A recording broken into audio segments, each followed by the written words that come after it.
take up a sitting posture if that's what you prefer. Also, you could lie down if necessary. The first 10 minutes of this are taken up by a simple warm-up exercise set. And then after that, we're going to move on to our healing meditation. So just take the standing posture as mentioned, knees gently bent, back nice and straight. Tipping the tailbone a tiny little bit forwards towards the front of the body. Gently lifting 𝐬𝐿 between the legs. Gently moving back, lower dantian at the belly, and allowing the tailbone to sit down. Spine extends while the tailbone drops. Top of the head pushes up into the blue sky while the tailbone drops. Shoulders relax down. And from this posture, we begin a very simple exercise. Just turn the waist and just see how your back feels today. Stretch gently into the muscles, see everything's okay. Do the same for the other side. We gingerly test out our back to see how our sleep has been. Have we picked up any sore muscles along the way? Is there anything that's bothering the body at the moment? And if everything feels okay, release the spine and allow the body to start to turn. It seems very much like we might be doing this with our hands or with our shoulders, but actually the core of the body is what's turning here. Turning from the core deep inside. The core turns the spine turns the shoulders activate the arms, which tap gently onto the side of the body. Allow the back of the hands to tap gently onto the small of the back. Allow the hands just to tap, or the forearms just to tap on the belly button.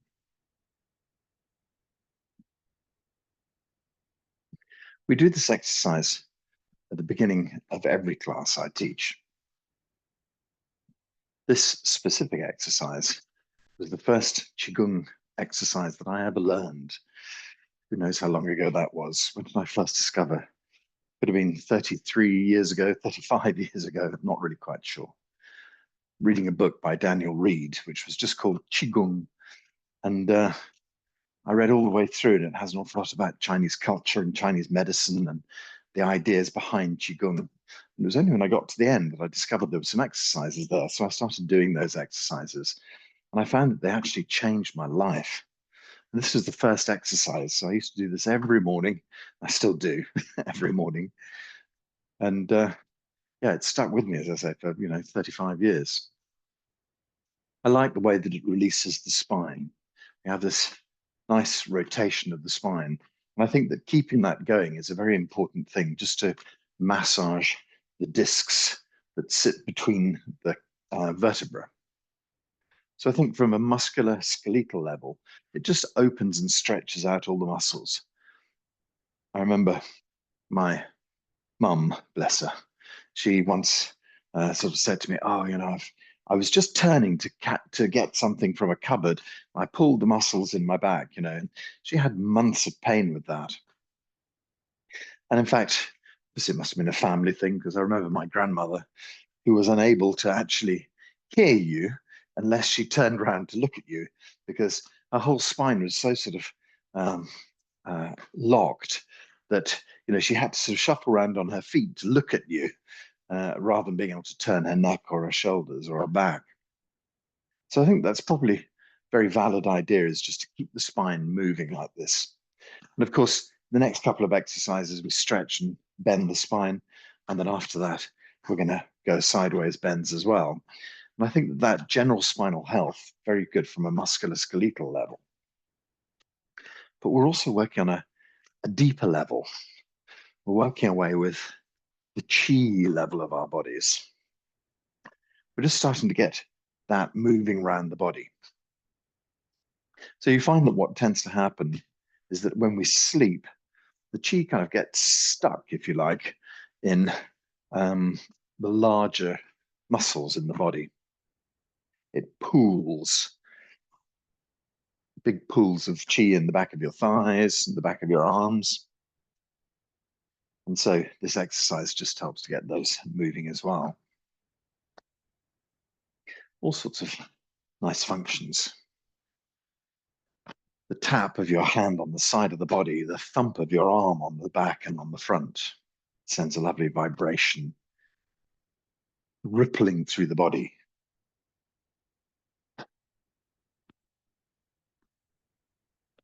This vibration wakens up our cells, wakens up the systems. So we're just going to change the exercise a little bit, slow it down slightly, but make it a bit longer. So turn your neck as well now. Get the whole of the spine and the neck turning.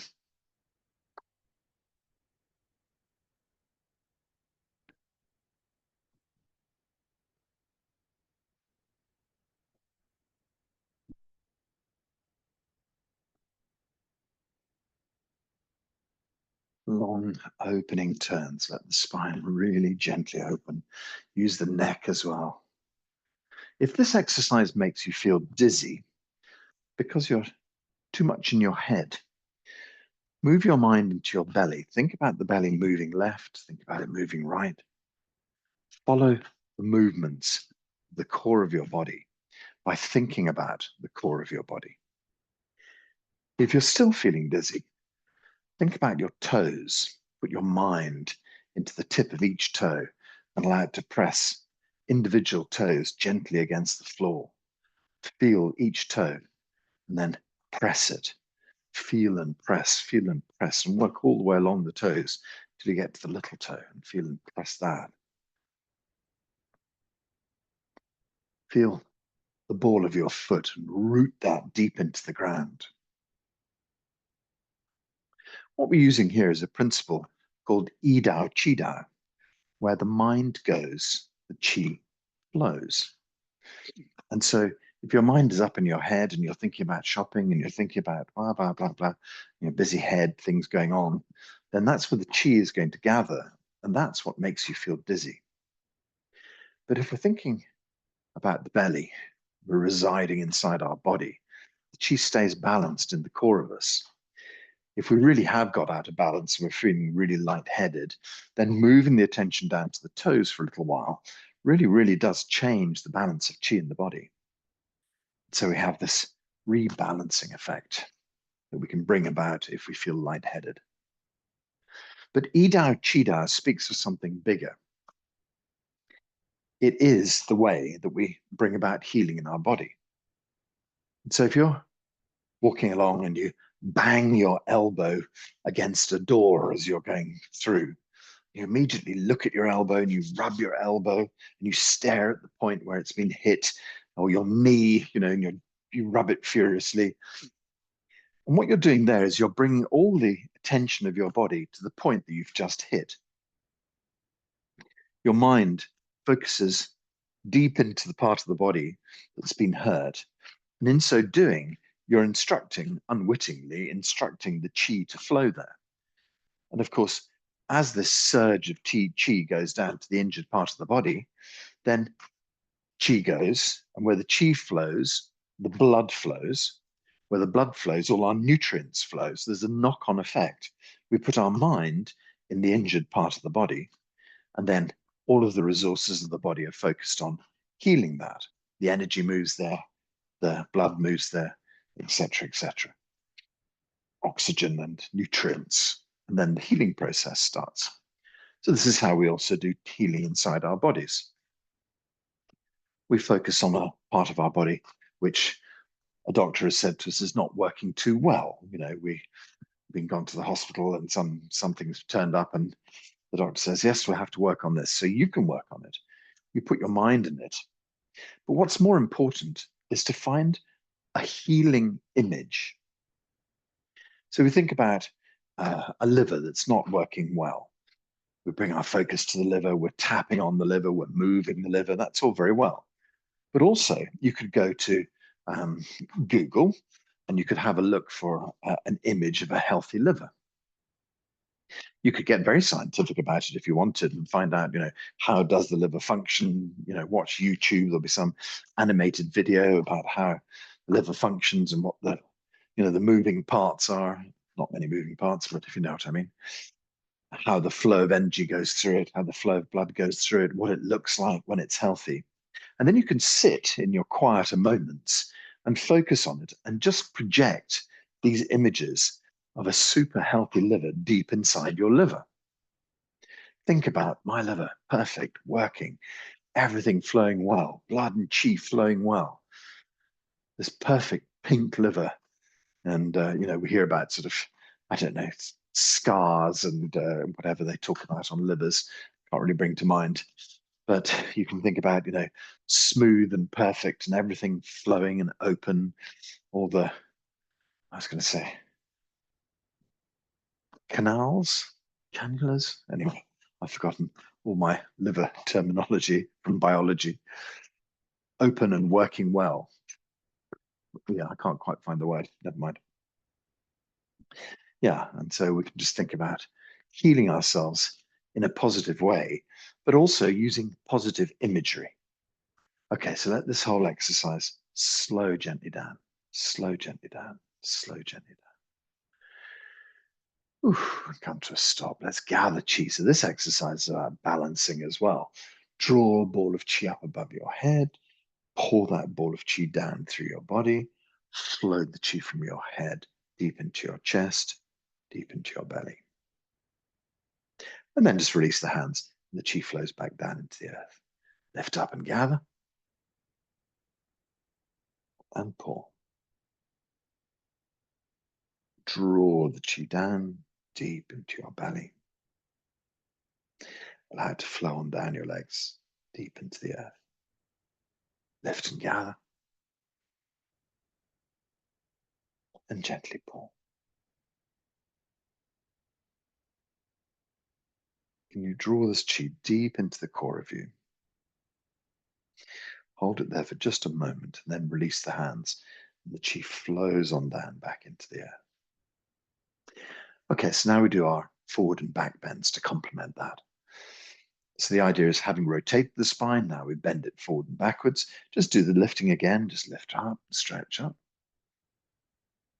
And then we're just going to release our knees and hips gently forwards and softly lean back. Stretch up and gently lean back.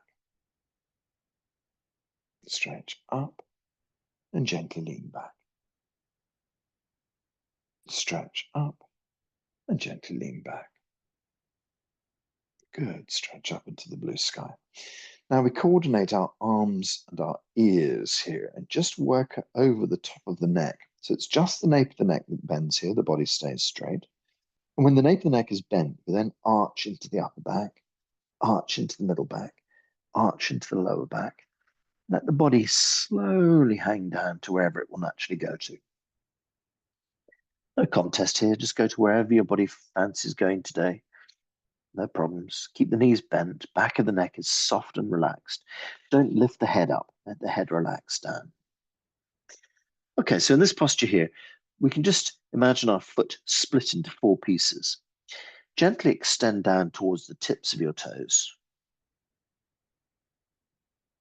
And then release. Imagine a line that's drawn between the roots of your toes. Just stretch towards that. And release. Imagine a line that's drawn between your insteps. Stretch towards that. As you can see, we just get gradually deeper with each bend. And release. And a line between the heels. Just go as deep as you wish on this last bend. Let the body just hang and relax here. Okay, good. So lift the tailbone up behind. We point the tailbone up into the blue sky behind us. And then we swing the tailbone towards the front of the body and slowly assemble the spine, 1 vertebra at a time. When we bring up the head and arms together, it's almost like we're lifting a huge weight with our fingertips. Gently drawing up, gently drawing up, gently drawing up. And eventually we reach full height. Good stretch up into the blue sky. And then softly release the knees and the hips forward and let your body lean back. Stretch up, lean back. up and back, up and back. Hands up in the blue sky. Arms and ears gently tipping over. Upper back, middle back, and lower back. Let the body hang down. The body hangs and relaxes. Back and neck soft and relaxed. Sinking gently down towards the toes. Release. In line with the roots of our toes. And release. In line with our insteps. And release. In line with our heels. Relax and release. Body hangs and relaxes. Just lift the tailbone gently up behind. Push the tailbone towards the front of the body. Slowly start to roll the spine up. Bring up the head and the arms and the ears as one piece. Stretch up into the blue sky. Knees and hips drift forwards, you lean back. Up and gently back. Up and gently back. Up and gently back. Hands up in the blue sky. Arms and ears tip over. You try and keep your legs straight this time. Gently dipping down, keeping the legs nice and straight. Just let the body hang and relax. Back of the neck soft and relaxed. Gently drifting down towards the toes. Release. In line with the roots of the toes. And release. In line with the insteps. And release. Back toward the heels, deep bend. Release. Body hangs and relaxes. Lift the tailbone up behind. Push tailbone to the front of the body. Start to assemble the spine. Bring up the head, the arms, and the ears. Stretch up, stretch up, stretch up. Up into the blue sky. Drift the knees and the hips forward as you softly lean backwards. And up. Back. And up. Back. Stretch up. Back. Hands up in the blue sky. Okay, last time. Arms and ears tip over. Just the nape of the neck bending, body is straight. Upper back, middle back, lower back. Try and keep the legs straight if you can. Just gives an extra hamstring stretch to this. Let the body hang down and relax. Extending down towards the toes. Release. In line with the roots of the toes. Release. In line with the insteps. And release. Back towards the heels. Good. Body hangs and relaxes. Gently lift the tailbone to point up behind. Push the tailbone towards the front of the body. Roll the spine up. Head, arms, and ears roll up. Gently up, up, up, up into the blue sky. Stretch up. Knees and hips drift forward as you softly lean back. Up. Gently back. Stretch up. Gently back. Up. And gently back. Okay, hands up in the blue sky. Just let the hands drift down the side of the body.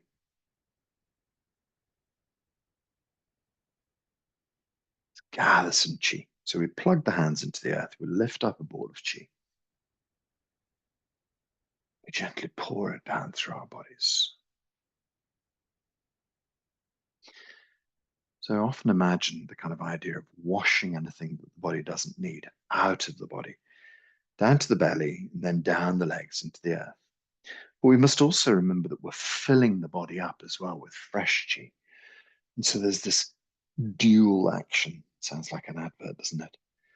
Pouring the chi down, filling every cell in the body with fresh new energy, removing anything that's not needed, releasing and relaxing. Let this chi go. Pour the chi through your body. Release out into the blue sky beyond. Let's gather one more time. And pull.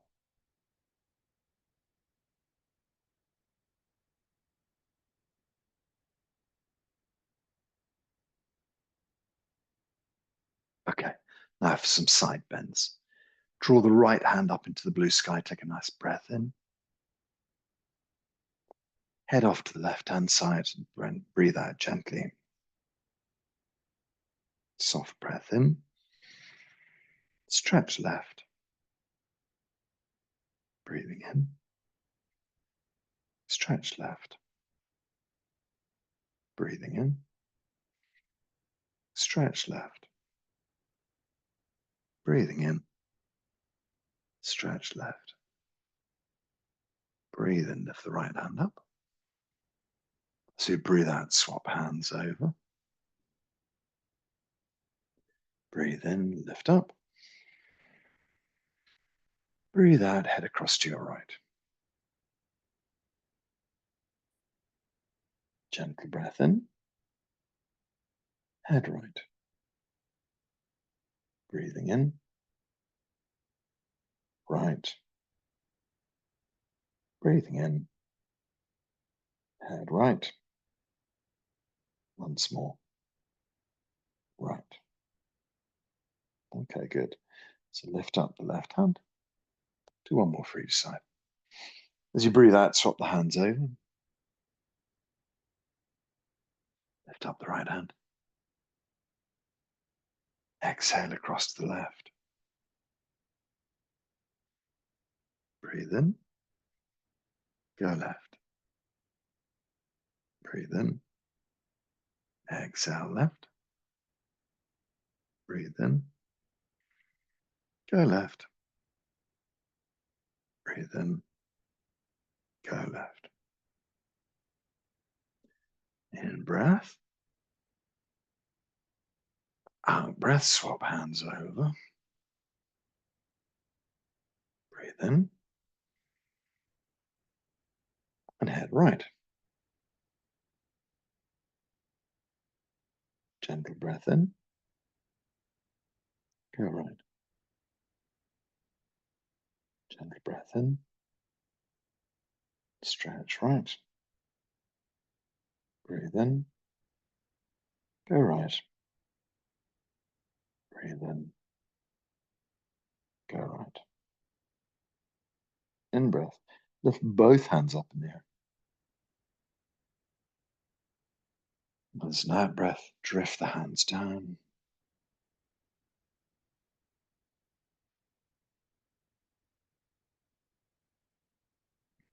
Last time for the gathering chi exercise. Plug the hands in the earth, lift a ball of chi up. Draw this ball of chi up over the crown of the head.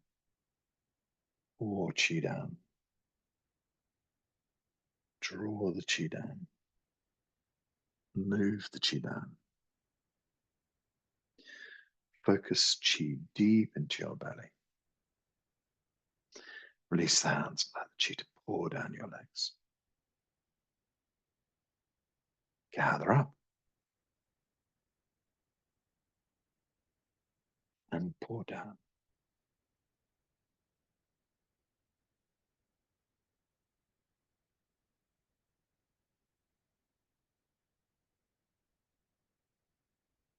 Gather up.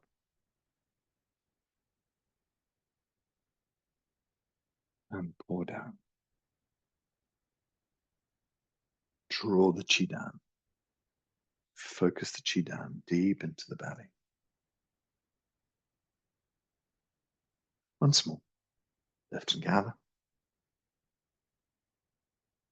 And gently pull. So we draw this chi down from the head. Move this chi deep into the belly. Okay, let's just center ourselves. We'll gather one more time. And this time we're just going to bring our hands onto the belly. So if you feel lightheaded, you can keep doing this a dozen times if you wish. But also just bringing your hands directly to the belly sometimes is a really kind of like centering, settling, calming thing. We place our palms on our belly button. Lower dantian is behind. The energy from our hands streaming through, going deep inside. An abundance of energy. Lower dantian qi is abundant. Blood and qi flow well through your body. All functions of the body in perfect working order. So we have our spine moving. We've stretched out our muscles. Deep inside, the nervous system has had a stretch out. The blood system stretched out and open. The joints are open, allowing qi to flow easily through. Blood and qi flow well through your body. All the nutrients getting to wherever they're needed. All the qi supplied wherever it's required. Your body restocked with this amazing energy.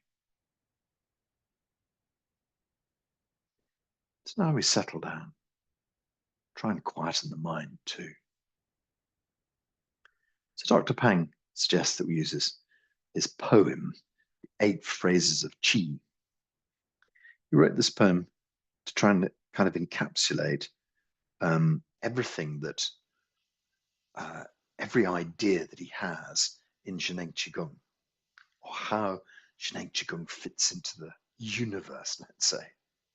It's quite a big statement. But it's what we use to kind of set up our meditation or set up our exercises. So it was written as a poem, but somebody set it to music in China. I will sing it for you, and then I'll translate it for you. So it goes like this. To Tian Che Di Xin Song Yi Chong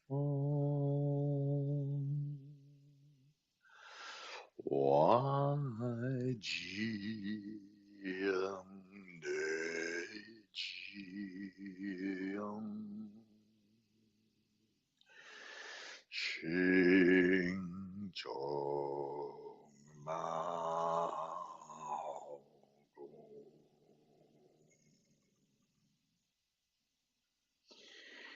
Yin Bo Qi Shen Zhou Tai Kong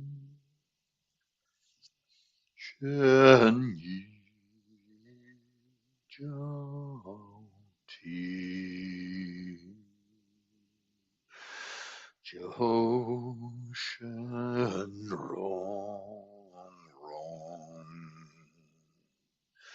Jiao Shen Rong Rong Jiao Shen Rong Rong.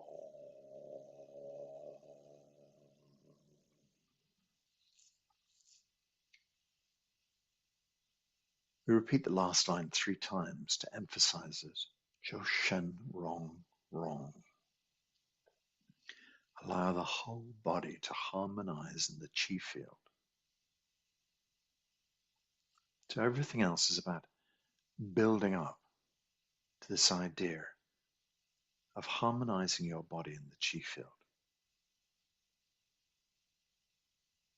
The idea is that when enough consciousnesses connect together,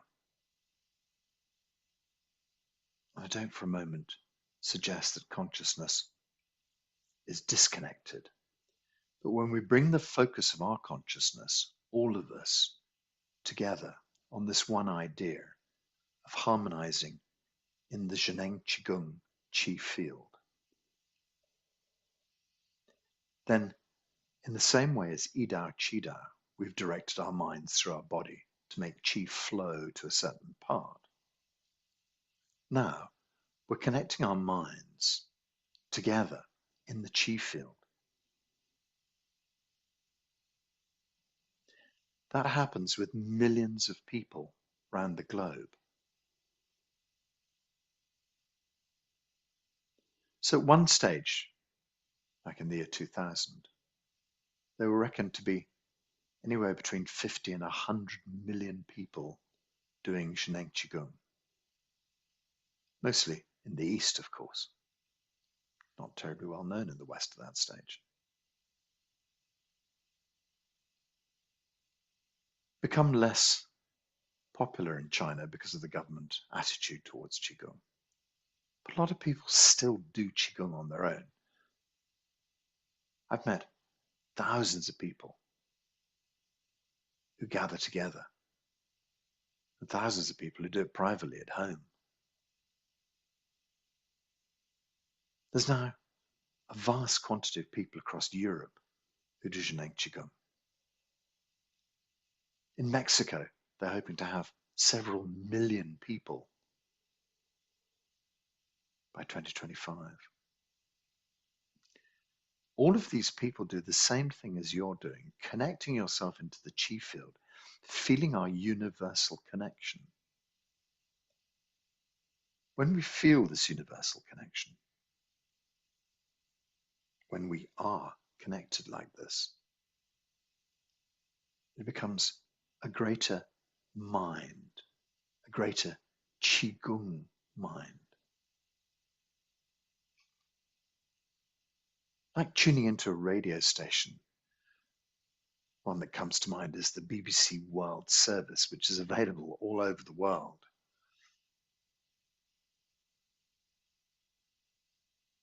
This idea that you can connect into the chi field wherever you are, whenever, because time and space become irrelevant. Time and space are just constructs of our minds. So we take a step back behind the mind to pure consciousness, and at a pure consciousness level, we connect. We connect ourselves into this deep healing field of information. This healing field has been reinforced day in, and day out by Dr. Pang and all of his teachers, the thousands of teachers that he built over the years, connect into this chi field. The millions upon millions of students who connect into this chi field. It becomes this strong information cloud, if you will. And you can connect to it just by bringing yourself into this soft Qigong state. Keeping your mind a little bit quiet. Allowing your body to relax. Allowing your mind to be open.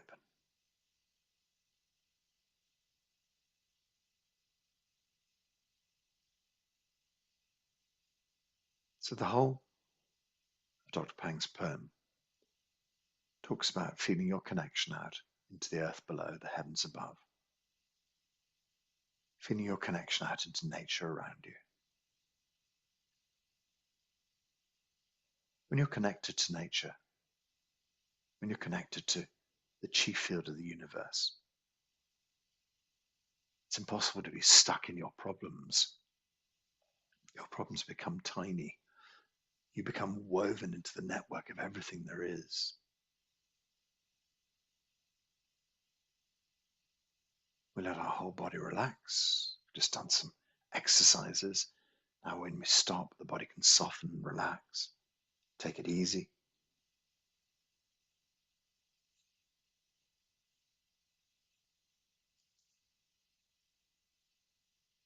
Mind quietens down, calms itself.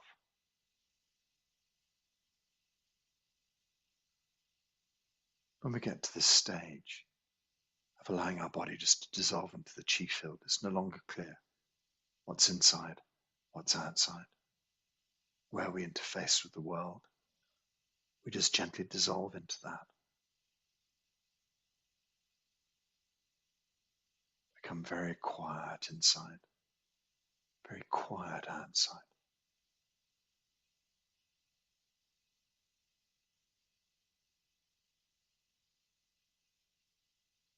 Let your mind become crystal clear.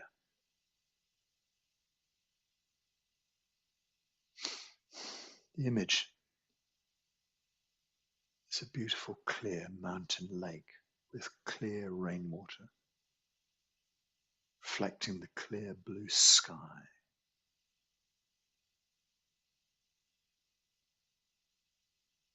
So you may be standing or sitting in your house. You can hear people, things. But they're just events in time and space. Your phone might ring. Somebody might knock at the door. You might hear one of your children or your partner moving. And you always have a moment, a question as to whether you need to engage with that or not.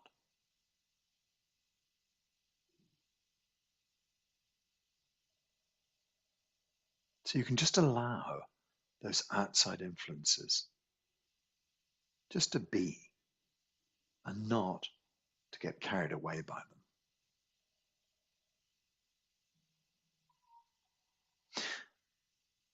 So unexpectedly, somebody starts with a road drill outside, bam, bam, bam, bam, making some huge noise with a truck or something.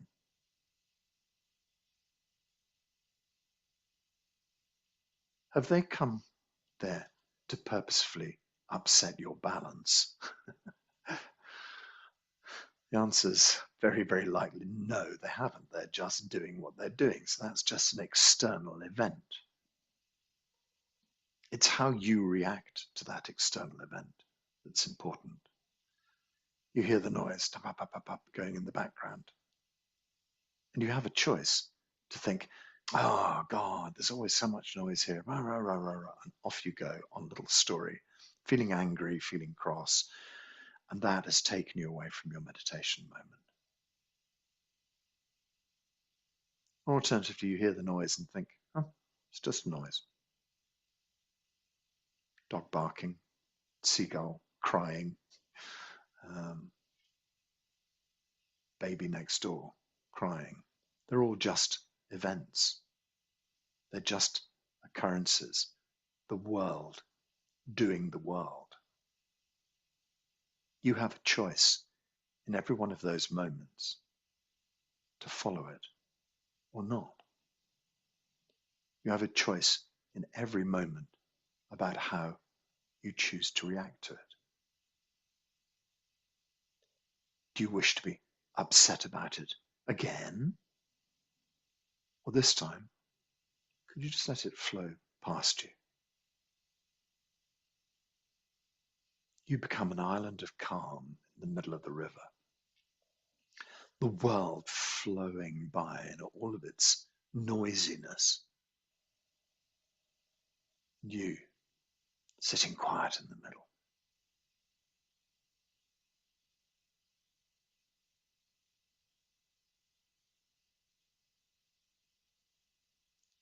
My friend, the teacher, 𝐬𝐥𝐿, comes from Hainan Island in China. He's notorious for taking people on trips around China. They'll be going through somewhere like Beijing Central Station.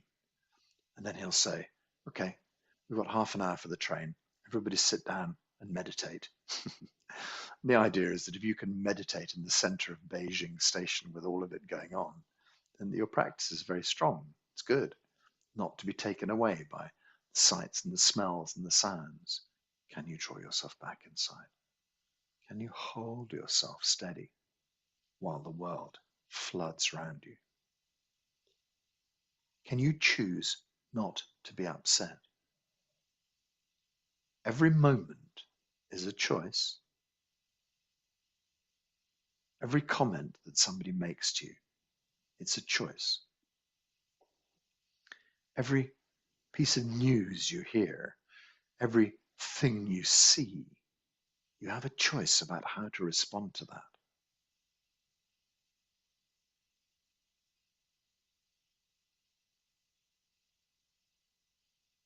Especially when we're in a partnership with someone. It could be work, or it could be love, or it could be family, whatever the case. We build up patterns of how we respond to those people.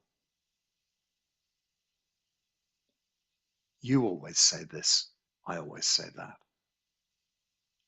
And then that little ballet has 1,000 different ways to play out, but the bottom line is always the same problem. We automatically respond. Our brain is hardwired to take the shortest route. So rather than bothering to think about things, it just plays the same card every time. Perhaps you could choose to monitor those thoughts. Perhaps you could choose to try and respond in a different way. Is it necessary for you to always say the same thing? Could you think about it a different way? Could you listen to that person and wonder what it is that's making them say that? And then try and go deeper behind it and see if you can solve the issue. But in every single moment, at every fork in the road, you have a choice. Left or right. Yes or no. Black or white. Every moment is a branching decision to be made. And if you're aware of that, you're able to work around your own personal disposition. You're able to work around your own personal programming.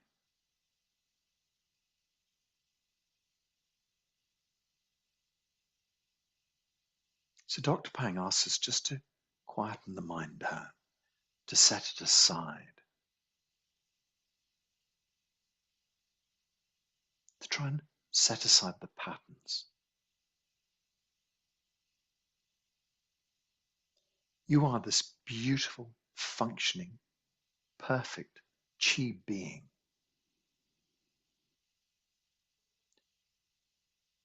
Without all of the patterning, everything would be flowing and working well.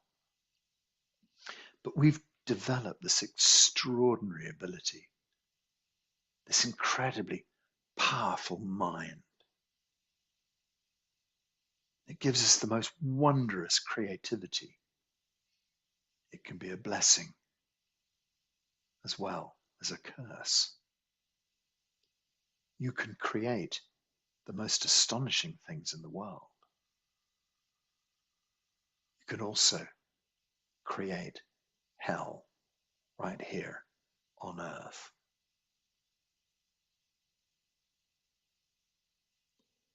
It often feels like the things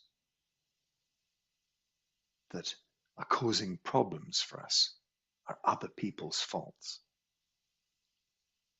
But there's never a time where you're not involved in the transaction in a tiny way, tiny 1%, 0.01% is you. We don't like to take responsibility. It's always easier if it's someone else's fault.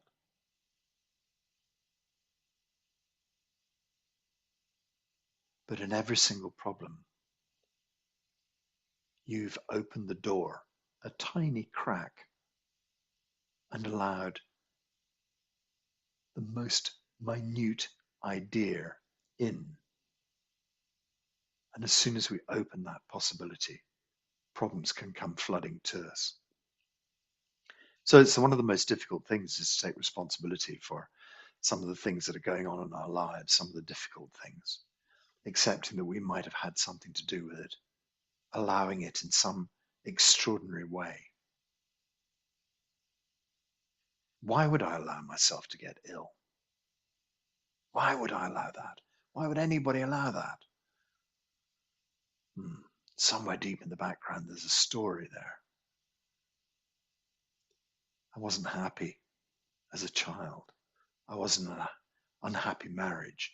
I wasn't happy with my schooling. I wasn't happy with the way that person treated me.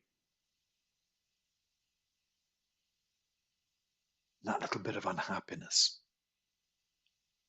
Why weren't you happy?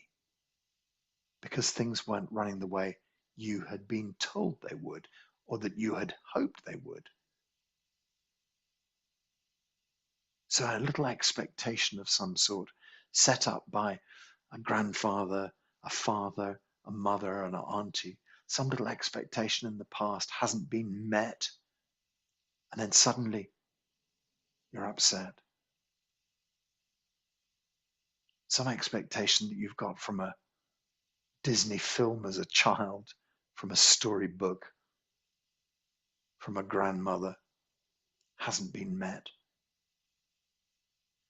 A path that you would like to have worked out didn't work out. And now there's a story in the background, flowing around about things not working, about unhappiness, about being angry, about being cross. And now something else happens. And it's all based on these judgments we've made early on. So early on, we can't remember them. So early on, these stories are embedded deep from our childhood. So we have this extraordinary mind that's able to do these incredible things, to create the most beautiful art, to create the most beautiful ideas. And yet also,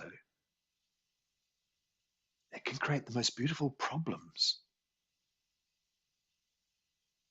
Everything is part of the mind.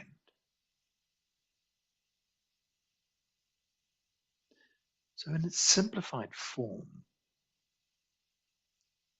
there's the consciousness of the universe, wishing to experiment. And you have become the experiment. Think about a church with a stained glass window. Each of those little colored pieces of glass represent another story and another pattern in your life. The sun shines through this window, and 1,000 different colors and shapes are projected inside.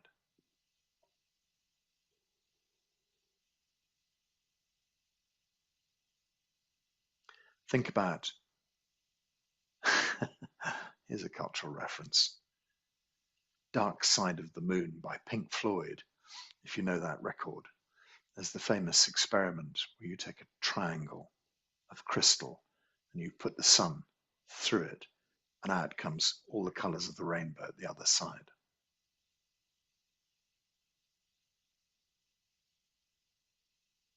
Experimenting with light, I think it was first done in the 1700s. I can't remember by whom, but anyway, it's a famous experiment, splitting light into its component parts, all the different colors of the rainbow. So we think of pure consciousness as being this stream of white light, and then it hits the prism of our ideas, our mind, and then it streams through in 1,000 different ways. Consciousness uses you as a tool to see what happens. You're given this body and this mind, but you are perfect consciousness. So in this particular game,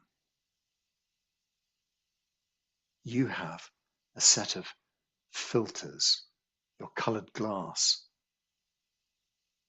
that are completely different to anybody else. Nobody in the universe has exactly the same configuration as you do.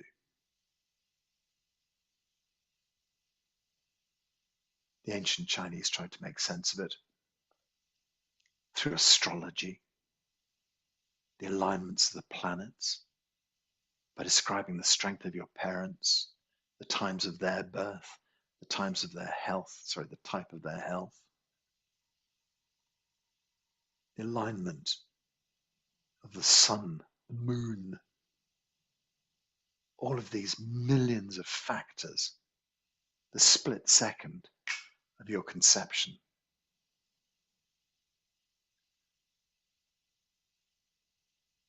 All of these factors are different. Nobody can be in the same place at the same time with the same parents. It's just you. This moment where the seed arrives makes you beautifully unique, extraordinarily unique. And then all of these different things in your life, all of these different stories, all of these different confusions, they build up layer upon layer, filter after filter after filter. And we get very lazy as humans. We just allow our filters to operate. I've always thought this way, so I'm just going to keep on doing it.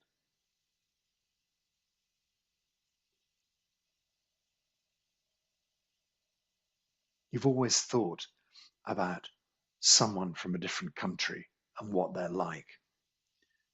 Oh, those people are always like that. That's we always think that they're silly. We always think they're stupid. We always think that they're rude. We always think that they're too much in a hurry, or whatever it might be. And then you meet a person from that country and they're truly delightful. You think, oh, that's interesting. That's challenged all my ideas about what they were like.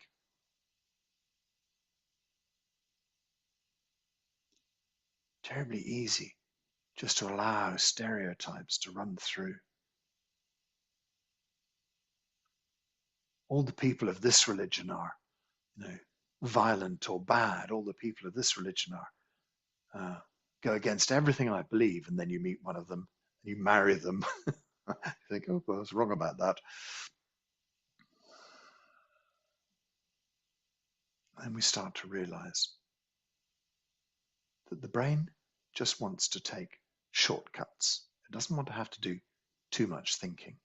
So it's easy for us to set an opinion and just to leave that. And every time a piece of information comes down that pathway, it just gets sent down, automatically down the same tube. Because if we had to stop and evaluate every piece of information we receive at every moment of our lives, it would just be too much. We receive 10,000 bits of information every second. Our brains would just fry. We can't do that kind of data processing. And so we just have these set passages. Okay, everything I know about religion, just channel it down this way. Everything I know about family, channel it through this way. Everything I know about work, channel it through this way. And we just allow ourselves to operate on these ideas. And very rarely do we examine them and change them. And this is what I'm asking you to do today.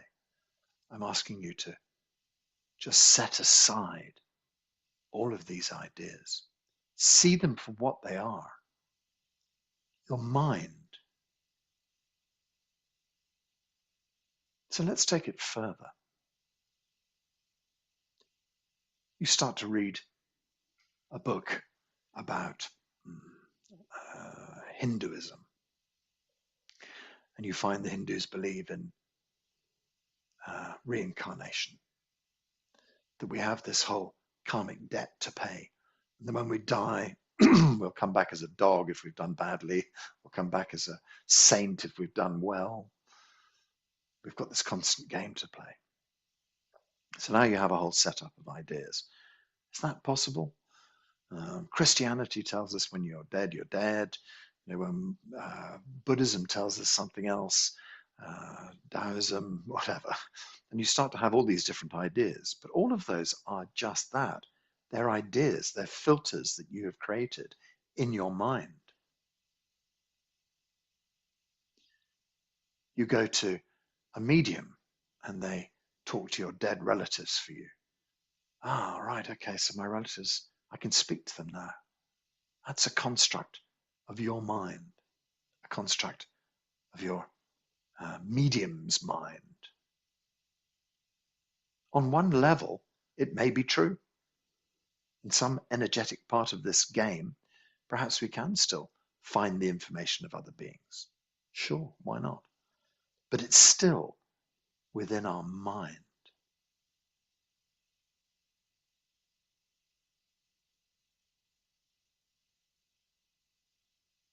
Perhaps life and death are all within this mind. We hear about these stories of people who have died and come back. People's experience of heaven, the ideas of heaven and hell. All of these are part of our mind, part of a communal human mind.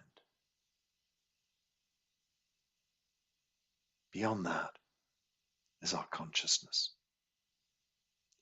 Unity consciousness, the one mind. God, if you will, shining through you. So whatever your belief system is, hear the word? Belief system. I believe this to be true. Do you have any proof? Well, no, but I believe it to be true because I've been told it by another human, by another human, by another human. The same humans have been telling the same 1,000-year-old story, 2,000-year-old story. It's still just a belief. So we build up these belief systems. I believe I'm a Catholic. I believe I'm a Buddhist. I believe I'm a conservative. I believe I'm a Democrat. I believe that I'm a bad person. I believe that I'm going to make myself sick if I keep on thinking these ways. I keep on thinking that I'm being bad all my life. I keep on thinking that in past lives, terrible things happened to me and that I'm feeling, that they're reflecting in this life.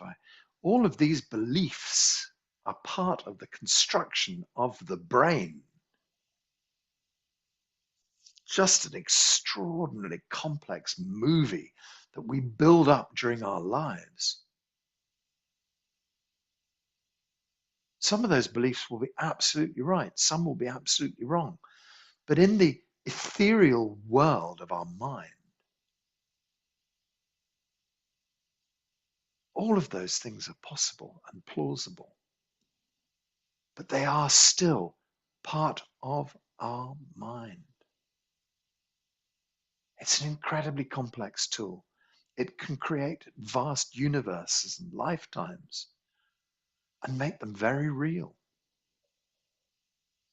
I think that the more people who believe in something, the more real it becomes. I think that we have this idea that we can build these vast universes of ideas and really plug into them in the same way that we're plugging into our chi field.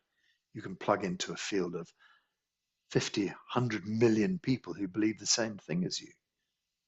And it becomes very real information for you. But it's still just a construct of your mind. So let's just set aside all the stories we've been told by our grandparents. Let us set aside the stories that have come through our grandparents, from their grandparents. Let us set aside the stories we've learned from our parents, the things that our parents have told us, the things that our parents believe to be true. How would it be if you just put those ideas down for a few moments?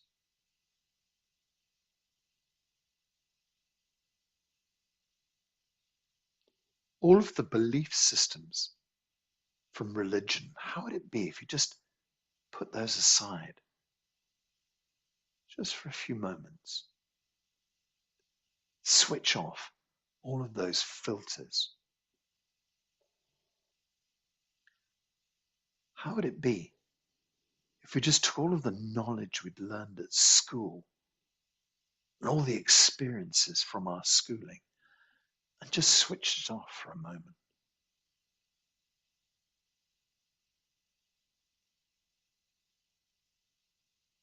How would it be if all the stories we'd gathered from our family, brothers, sisters, uncles and aunties, from our children, what would it be like if we just set that information aside? No longer relevant, no longer operating.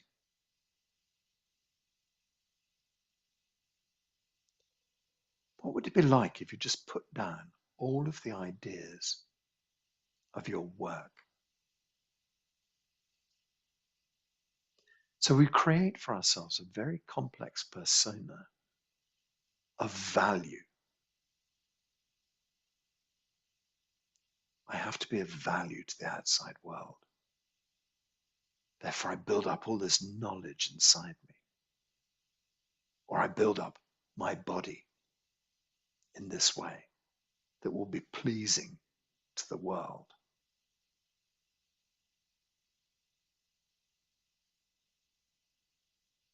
I spend years at university.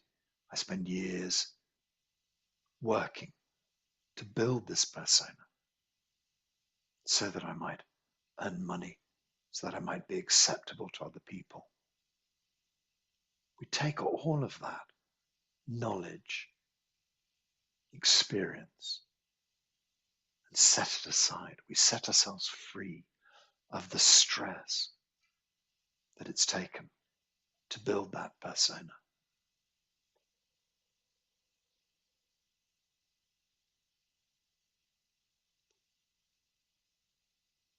Love can seem like a battlefield.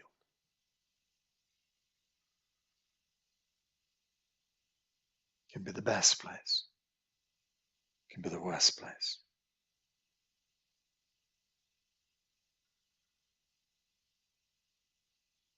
So many people have come through our lives,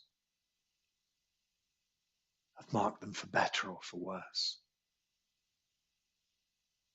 Some people who we've felt deeply in love with, they haven't felt in love with us. People who we thought we were deeply in love with, and we discover we're not. Everything has marked us. Some things have made us better. Some things have hurt us deeply.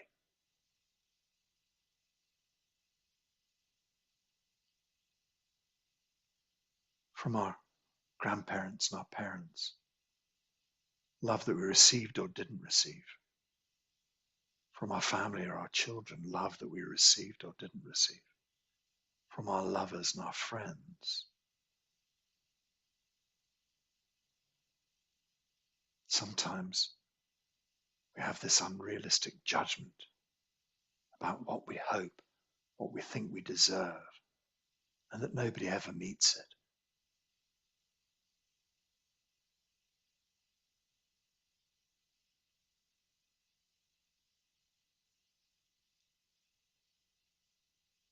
leaves us hurt, leaves us scarred.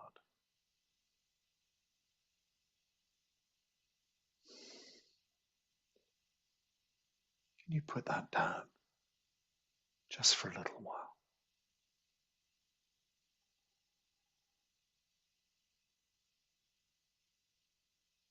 We tell ourselves stories about who we are in this world.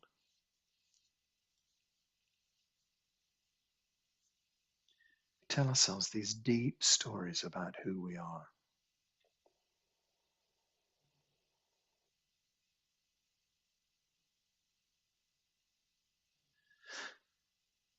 I like this. I like that. I'm good at this. I'm bad at that. This is my preference. This is my hatred. This is my love.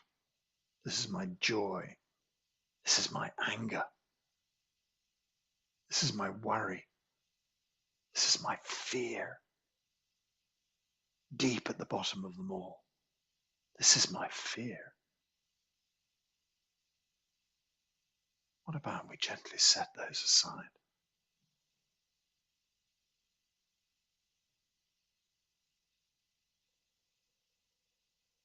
When you peel away the layers of what it means to be a human, when you discover that you're this beautiful physical body in this wonderful energetic world, you look around you and you see the beauty of an antelope or a bird, a parrot, or we see all these wonderful pieces of nature, beautiful, just gently experiencing life. That's what you would be. You would just be gently experiencing life if it weren't for the stories that you've built up. And so now we take ourselves back to being a beautiful body. All of these ideas switched off. All of these filters have been removed. There's just beautiful you. As soon as we remove all of these filters, then the chemical systems in our body can start to work in the way they were designed to.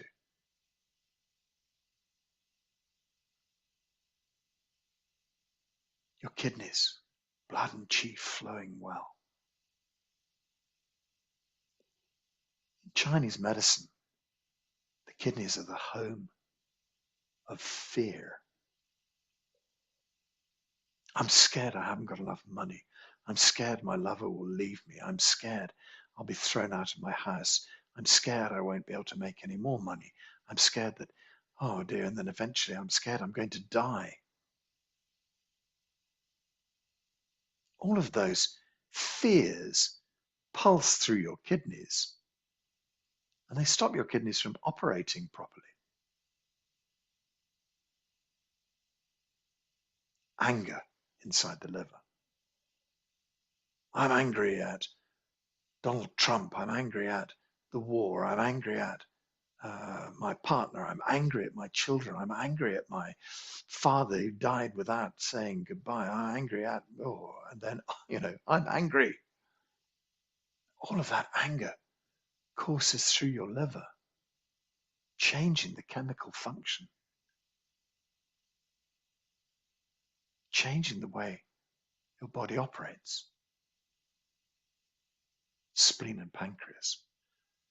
I'm worried. I'm so worried about my children. I'm so worried about my work. I'm so worried about my finances. I'm so worried about this new job. I'm so worried about. Worry is a signature of the spleen and pancreas. Changing the chemical compounds inside your body. Changing the way your digestive system works.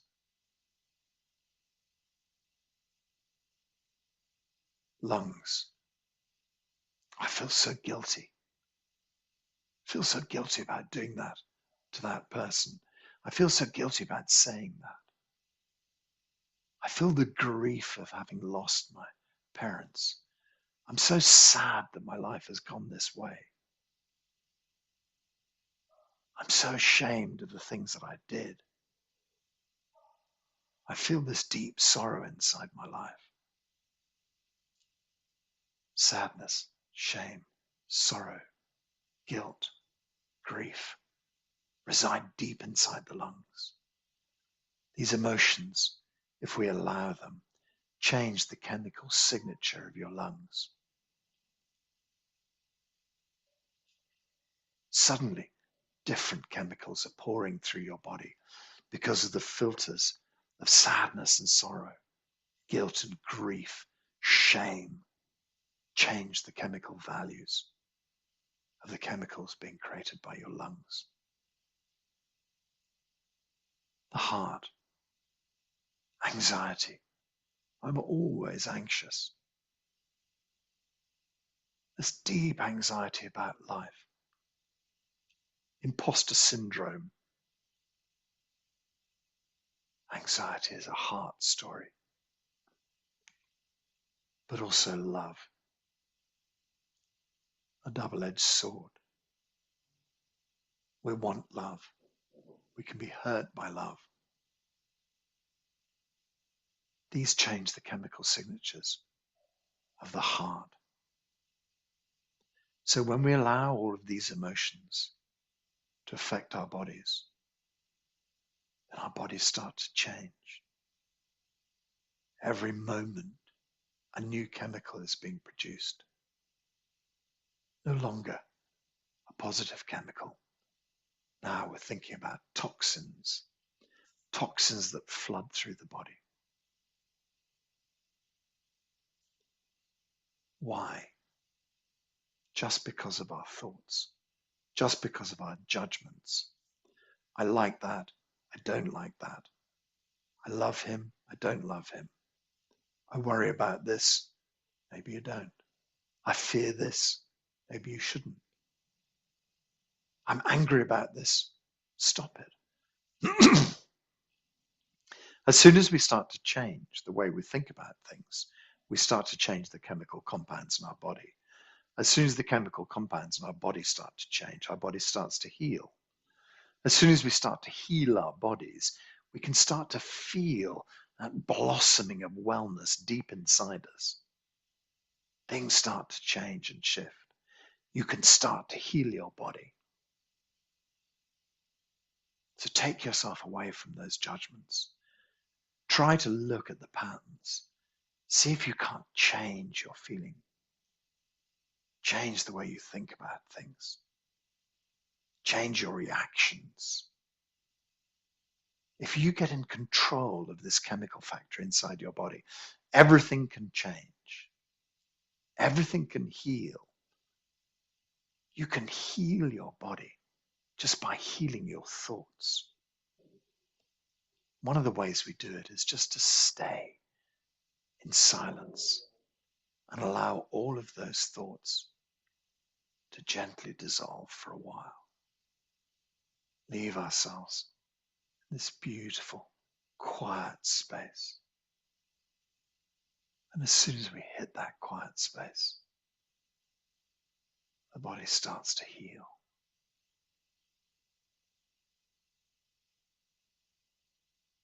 Just suspend your thinking for a few moments. Stay silent with me. Just gentle breathing.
relaxes, whole body expands.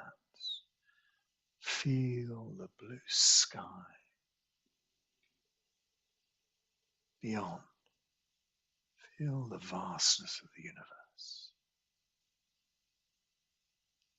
When you move back into pure consciousness, this is where your body can heal.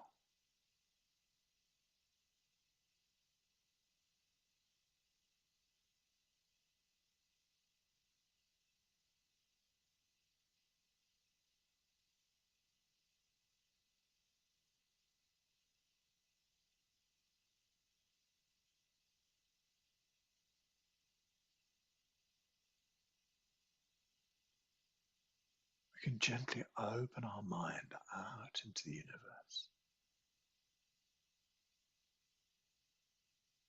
Relax and open. This is the Chinese word.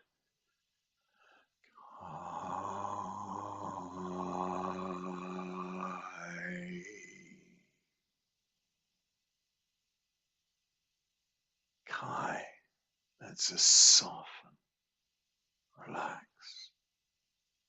open, out into the universe.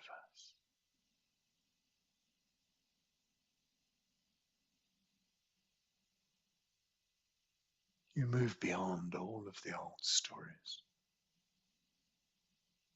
You move beyond this experience of humanness that is so limited.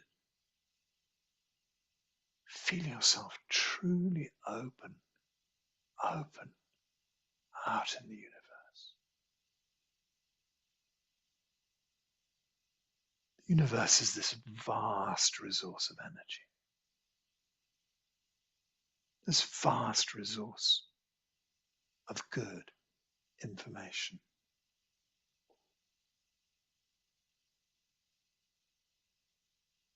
You're never not connected to this incredible source of power. You can always imagine drawing this healing chi back into your body by saying her.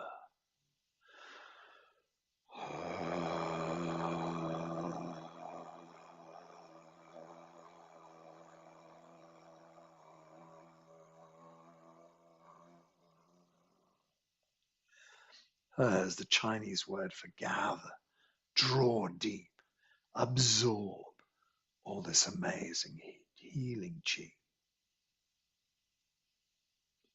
Imagine that when you draw back from the universe, every cell in your body is populated with fresh, new, healing chi. But also we draw back good information from the universe.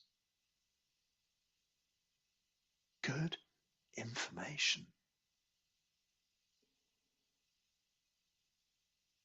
So there's a kind of judgment in there with the word good. There's no real such thing as good or bad. These are just constructs of our mind yet again.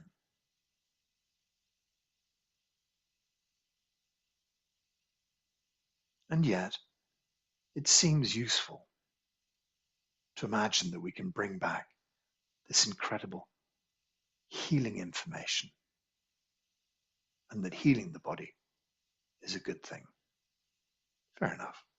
Let's just go with that. So let's open out into the universe one more with Kai.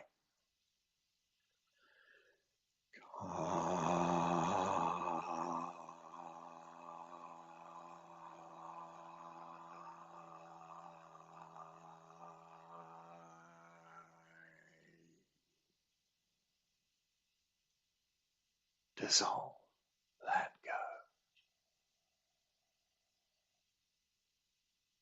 Bring the resources of the universe back to your life with her.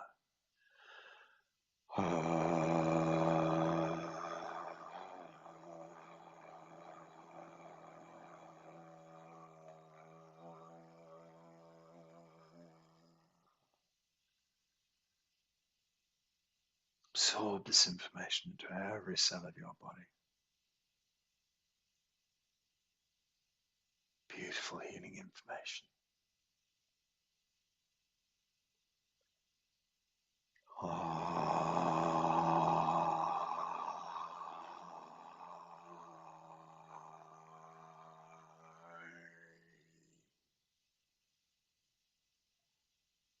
The vastness of it all. Feel the vastness of it all. Let go. Let go of all the stories of your life.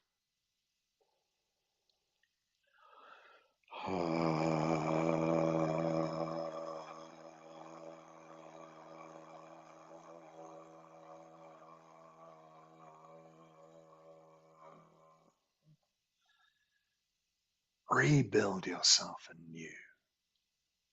Rebuild yourself as healthy, happy, rich, smiling, loving,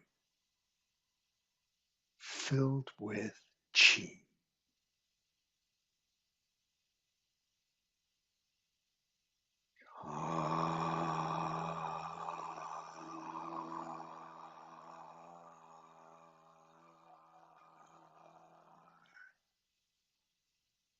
Let go of the things you no longer need. The universe can take them.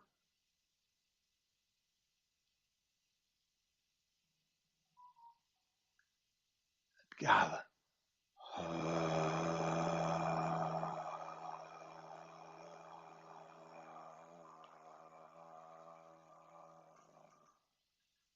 She goes deep inside. She goes deep inside. She goes deep inside. Feel every cell of your body benefits from this incredible information. So now we have all this wonderful healing chi inside our bodies. Now we've set aside all the negative ideas. We can allow a new positive version of ourselves to grow. Slowly the light deep inside starts to increase, starts to fill us with this new healing ability, starts to fill us with this new positivity, starts to fill us from the deepest, deepest levels, starts to change the way we see and interact with the world. So with this new mindset, with this new energy, we can just gather chi. Why don't we just lift chi up and then pour it down through our body? Feel this torrent of chi pouring through your body. Feel this torrent of chi changing and shifting and moving everything inside, bringing about a new reality for you. Do that a couple more times. Lift chi up. Pour this fresh new being through your body. Once more, gather and lift. Pour chi.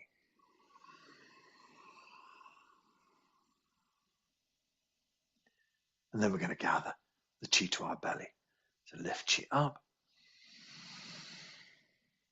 Pour chi down. Bring the hands onto lower dantian. Hold this chi deep inside. Feel this force field of energy deep inside your belly. It's growing, it's building, it's flowing through every cell. Blood and chi flowing well through your body. An abundance of energy deep inside your body. All functions of your body returning to perfect working order. All functions of your body, perfect working order. Your body is healthy. Your mind is healthy. Your mind and body harmonious. You balanced and harmonious in the chi field.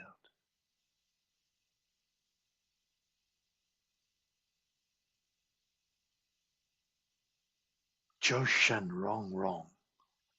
Body harmonizes in chi. We become one in this vast chi family, always connected, always supporting each other. And then think about yourself, this beautiful body filled with fresh chi, filled with healing information.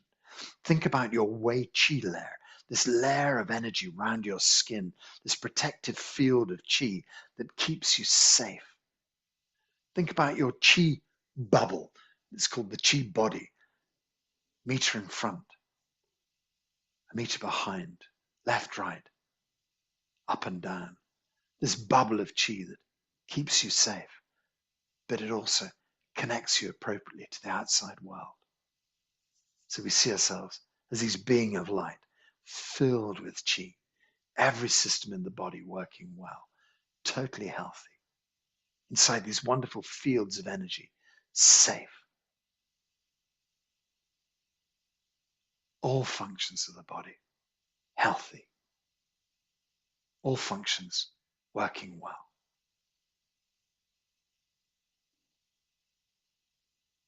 Let's put the hands on the belly, turn 3 circles round lower dantian. It just brings us back into the body, brings us back into this time and space, just kind of anchors us back. I mean, we've been on quite a universal journey. So now we return ourselves back to the physicality and then take 3 circles in the opposite direction.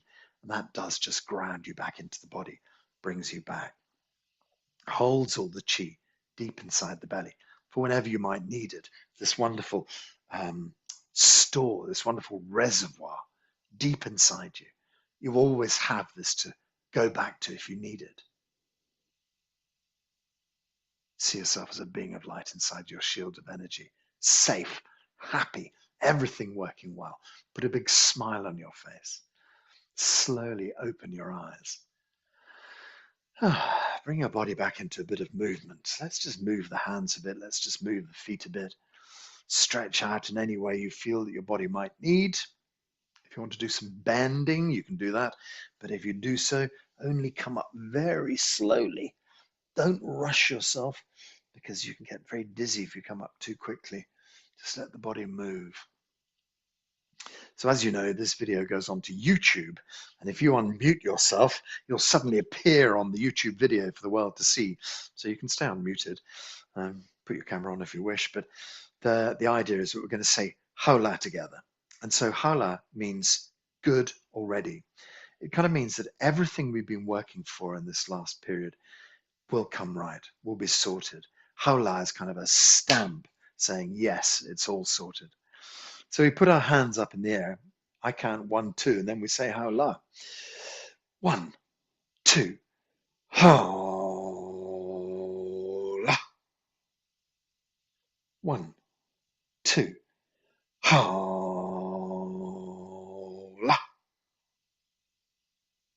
1, 2, 𝐬𝐿. Oh, very good. And finally, we make a little salute for each other. So you take your right hand and you bring it up, left hand goes down on top, pull the fingers together, thumbs on the end. It's a bit like a yin and yang symbol. I don't know, maybe you don't know. The Buddhists put their hands together in this posture. The Taoists have a kind of a posture where they lay one hand over the other. And we have this little symbol invented by Dr. Pang, like a yin and yang. Thank you very much for being here today. Been really, really nice to see you. And of course, this goes on to YouTube, so please spread it around, send it around the world, send it to your friends, and have a beautiful, lovely, relaxed day. Bye. Thank you. Bye. Bye.